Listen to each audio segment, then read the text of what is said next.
Baik, bismillahirrahmanirrahim. Assalamualaikum warahmatullahi wabarakatuh. Mari kita mulai perkuliahan kita. Jadi, judulnya adalah pengukuran kinerja.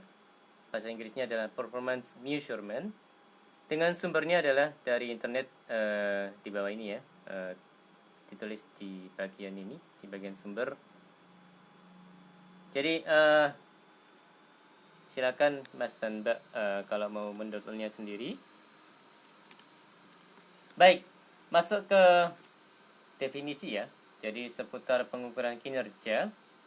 Menurut Kamarata Kamarata di tahun 2000, pengukuran kinerja merupakan suatu konsep mapan yang harus dilakukan dalam pembaruan hal-hal penting dalam suatu organisasi.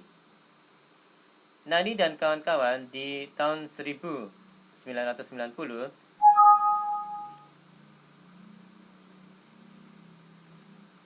sistem pengukuran kinerja dikembangkan sebagai alat monitor dan menjaga pengendalian organisasi di mana prosesnya menjamin organisasi menjalankan strategi untuk mencapai seluruh tujuan dan targetnya. Dan di tahun 1992, menurut Bricknell, pengukuran kinerja adalah agen kunci dalam perubahan organisasi. Jadi dengan mengetahui kinerja mana yang baik, kinerja yang mana yang kurang baik gitu ya, nanti akan ada perubahan, improvement Mas dan Mbak, terutama untuk kinerja yang kurang baik ya. Dan karena kita mengetahui adanya kinerja yang kurang baik dengan menggunakan pengukuran kinerja ini, maka perubahan organisasi, improvement atau perbaikan organisasi insya Allah akan bisa dicapai ya Mas dan Mbak ya. Oke, pengembangan pengukuran kinerja dalam manajemen dipengaruhi oleh tuntutan untuk peningkatan kualitas dan pelayanan. Seperti itu ya Mas dan Mbak ya. Oke, lanjut. Pengukuran kinerja harus didasarkan pada semua tujuan yang sesuai dengan visi dan misi masa depan organisasi, yang berorientasi pada tingkat kepuasan pelanggan dan organisasi secara keseluruhan. Hal ini merangsang untuk terjadinya peningkatan kualitas internal dan benchmarking secara eksternal. Jadi, lanjut. Manfaat pengukuran kinerja untuk organisasi dalam slide ini ada 3 poin Mas dan Mbak, yakni pertama, menilai kemampuan organisasi untuk mencapai tujuan yang telah ditentukannya. Yang kedua, membantu menentukan kekuatan dan kelemahan yang dimiliki oleh organisasi. Yang ketiga, menentukan target peningkatan kinerja organisasi ke depan. Seperti itu ya Mas dan Mbak ya. Baik, masuk ke sejarah pengukuran kinerja. Sebelum tahun 1980, proses pengukuran kinerja organisasi ditujukan pada orientasi akuntansi pembiayaan dengan menentukan indikator finansial yang selektif seperti laba dalam kurung profit dan balik modal dalam kurung return on investment. Menurut Johnson and Kaplan di tahun 1987 menilai pengukuran kinerja berbasis finansial hanya berpusat pada minimasi variansi daripada upaya untuk perbaikan berkelanjutan. Menurut McNair dan Mosconi di tahun 1987, beliau berdua mengusulkan perlunya pengukuran kinerja terintegrasi yang menggabungkan faktor finansial dan non-finansial terkait dengan penyusunan strategi perusahaan. Santori dan Anderson di tahun 1987 menggarisbawahi pentingnya pengukuran faktor non-finansial sebagai alat untuk memotivasi anggota organisasi dan mengukur peningkatannya. Seperti itu ya Mas dan Mbak ya.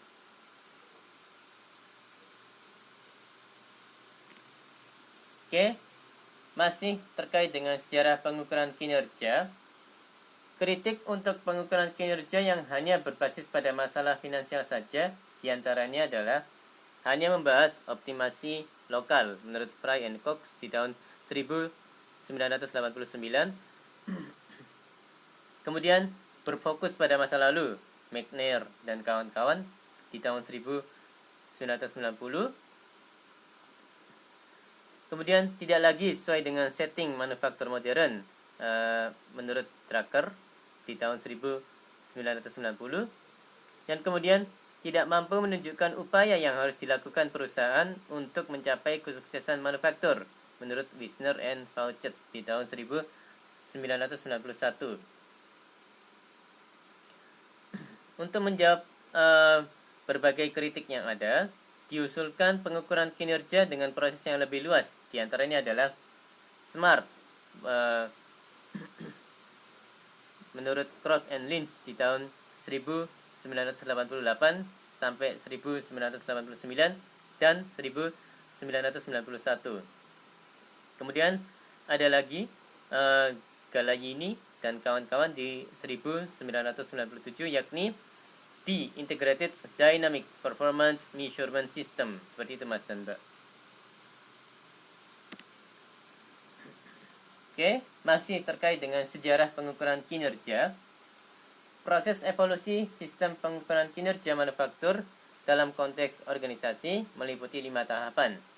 Yang pertama adalah tahap 1, yakni sistem tertutup.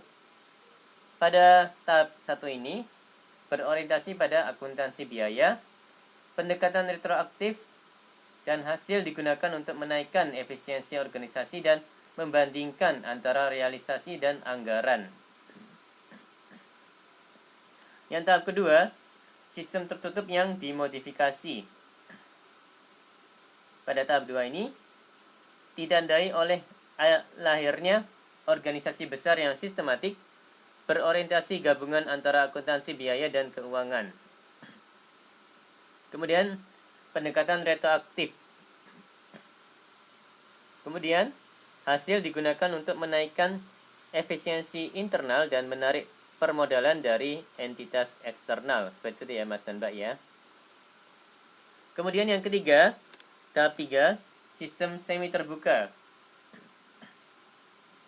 Ditandai dengan pertumbuhan aktivitas bisnis global dan perubahan pertumbuhannya. Poin berikutnya adalah berorientasi pada gabungan finansial dan non-finansial. Baik, tahap ketiga adalah tahap sistem semi terbuka. Pada tahap ini ada beberapa poin, yakni ditandai dengan pertumbuhan aktivitas bisnis global dan perubahan pertumbuhannya. Kemudian berorientasi pada gabungan finansial dan non-finansial. Berikutnya, pendekatan gabungan antara retroaktif dan proaktif. Yang berikutnya adalah hasil digunakan untuk mengelola organisasi yang ada. Dan yang berikutnya adalah tahap keempat, yaitu sistem terbuka. Pada tahap ini, berorientasi pada sistem yang terintegrasi dan berimbang. Kemudian, pendekatan lebih proaktif. Kemudian, hasil digunakan untuk meningkatkan ketanggapan organisasi. Kemudian di tahap 5, isu untuk penelitian lanjutan. Ada beberapa poin ya, yakni sistem pengukuran yang dirancang untuk mengamati efektivitas dari setiap sumber daya dan keseluruhan organisasi. Pendekatan untuk pengembangan berkelanjutan. Hasil digunakan untuk mempersiapkan organisasi menjadi unggul. Dan pendekatan pengukuran top-down versus bottom-up. Itu adalah poin-poin pada tahap 5, yakni isu untuk penelitian lanjutan. Oke. Masuk ke pembahasan terkait karakteristik pengukuran kinerja menurut Pittitetti dan kawan-kawan di tahun 2000. Pengukuran kinerja harus memiliki karakteristik sebagai berikut, yakni yang pertama, sensitif untuk mengalami perubahan karena pengaruh lingkungan internal dan eksternal dari organisasi.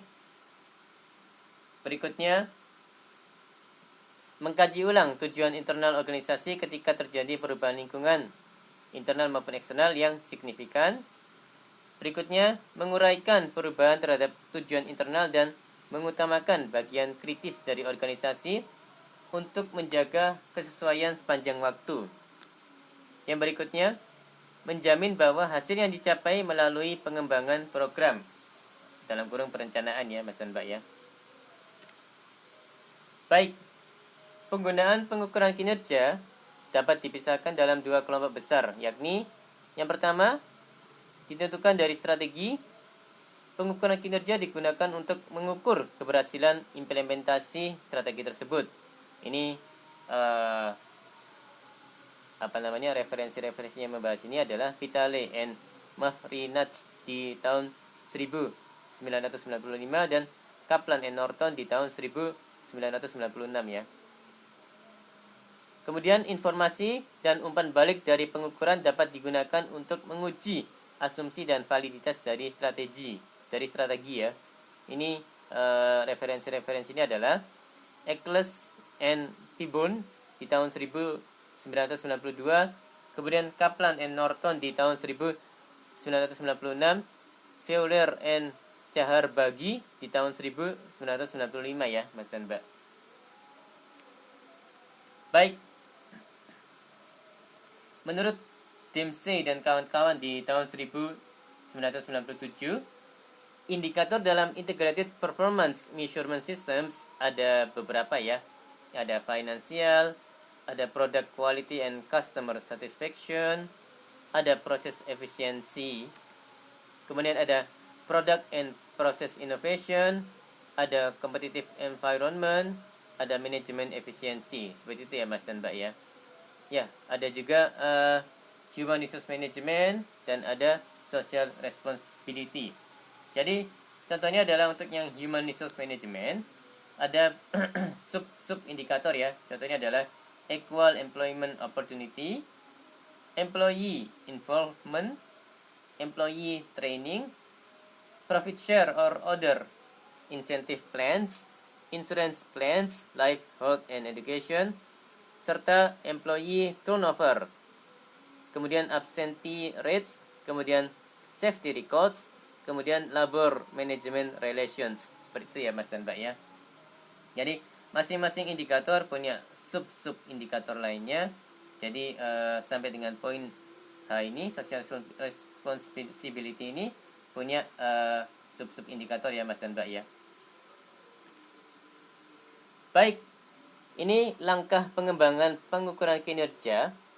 Jadi langkah-langkah yang perlu dilakukan untuk mengembangkan dan mengevaluasi pengukuran kinerja menurut McNamara di tahun 2000 ada 4, yakni yang pertama, memilih area atau hal-hal yang akan diukur.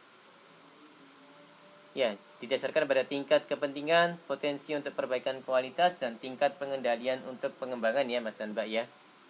Poin nomor 2 adalah memilih indikator kinerja, merupakan pernyataan tentang proses atau keluaran yang dikehendaki. Yang berikutnya adalah merancang spesifikasi pengukuran. Yang berikutnya adalah menguji kekuatan ilmiah suatu pengukuran dengan melakukan pengujian reliabilitas, validitas, dan interpretability ya Mas dan Mbak. Baik, demikian perkuliahan hari ini. Mohon maaf kalau ada kata-kata yang salah. Terima kasih atas perhatiannya. Wassalamualaikum warahmatullahi wabarakatuh.